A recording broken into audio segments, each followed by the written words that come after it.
Our next speaker is Rasheed Abueideh. And Rasheed is also, if I'm not mistaken, the first speaker from his country. He would like to tell you all something about his country and the game he's worked on.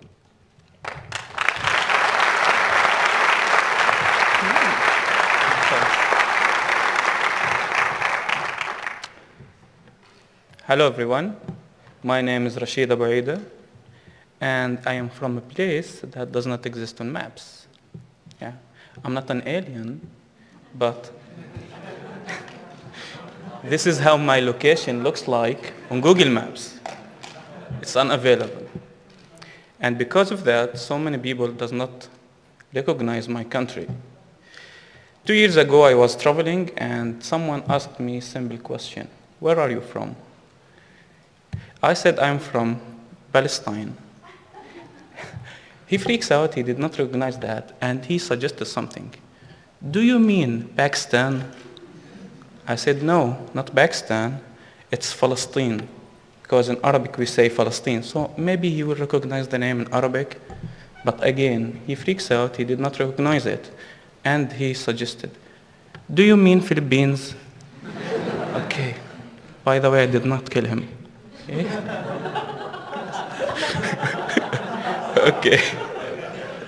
So I'm from Palestine. It's like a small country in the Middle East. It have been suffering from occupation from 69 years.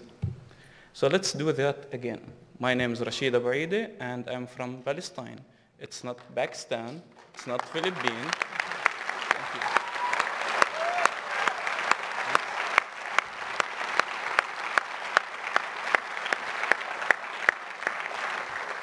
Thank you. And I'm a game designer, and I'm the creator of Layla and the Shadows of War. So, the Palestinian people love playing games. And we love all of your games, but we tweak them. We play them in a different way. I will show you how. This is how we play Angry Birds. Yeah. Okay. And this is how we play Pokemon Go. This is the wall, and the problem if your Pokemon is behind the wall that you have to climb and jump. And I hope this version will not be shipped here to the US or Mexico very soon. Okay? Okay. And also Pokemon Go, but Pikachu is dead in Gaza. Okay. Can you guess what I'm playing here? Yep. This is not a prison, it's just a checkpoint. And yeah, I'm playing paper, please, but they don't say please. Okay, so if this is how we play games, how we can make games if we are living as a survivals?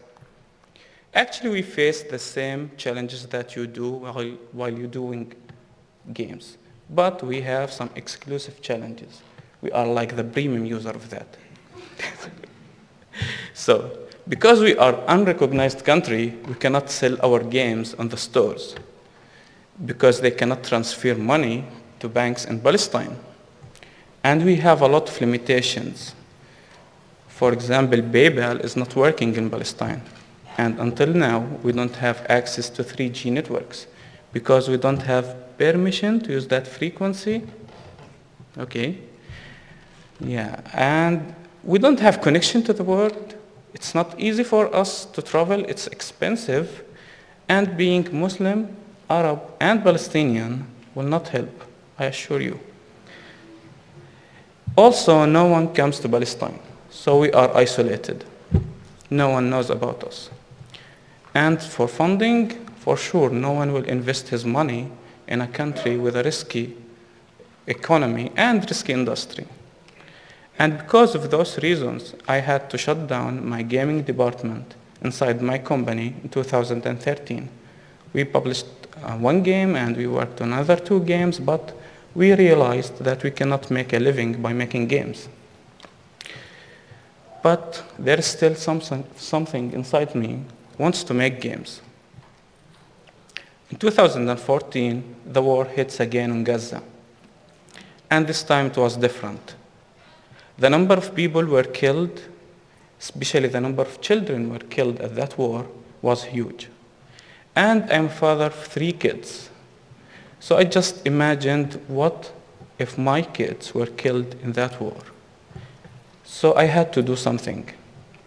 So I thought maybe I can make a game about that and share my experience, because I believe games is the best medium to share feelings, to share experience.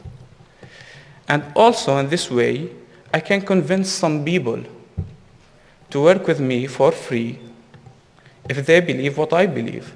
Yeah, and I succeeded in that. And we started making Layla and the Shadows of War, which is a game based on actual events from that war.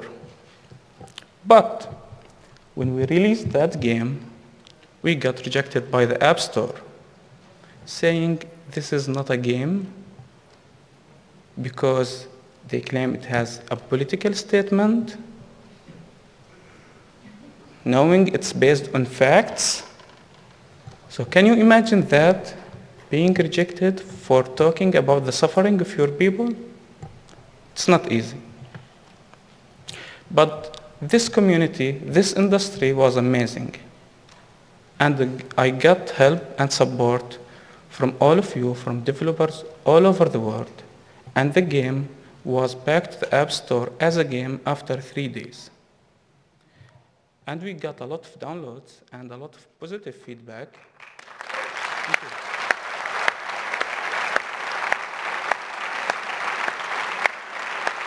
Thank you so much.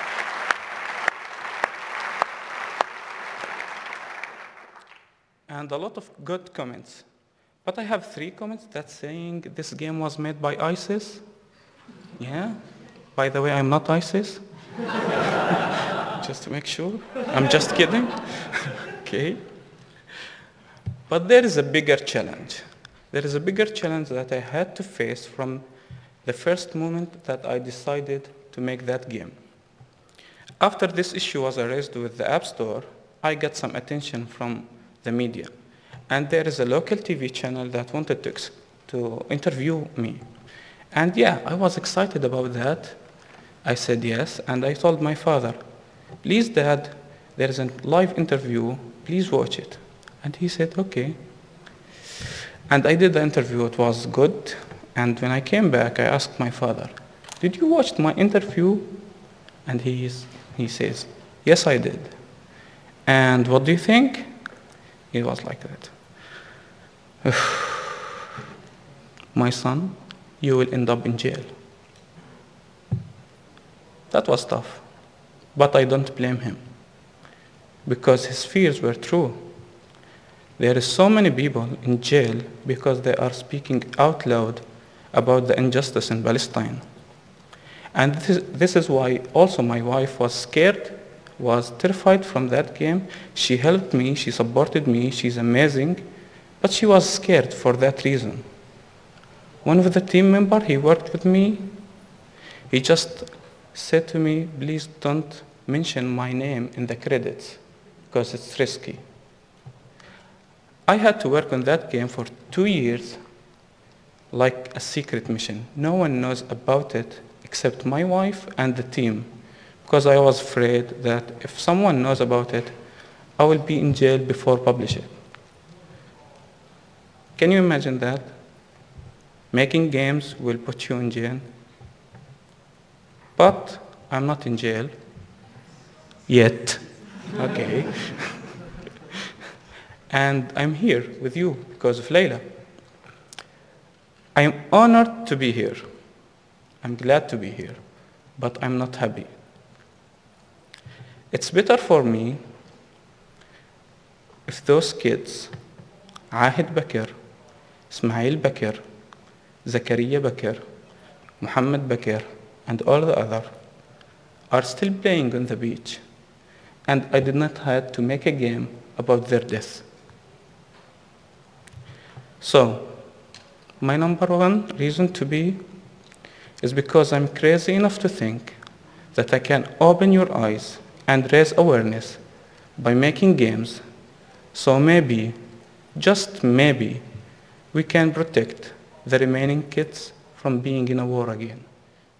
Because war is not far from any one of us. Thank you.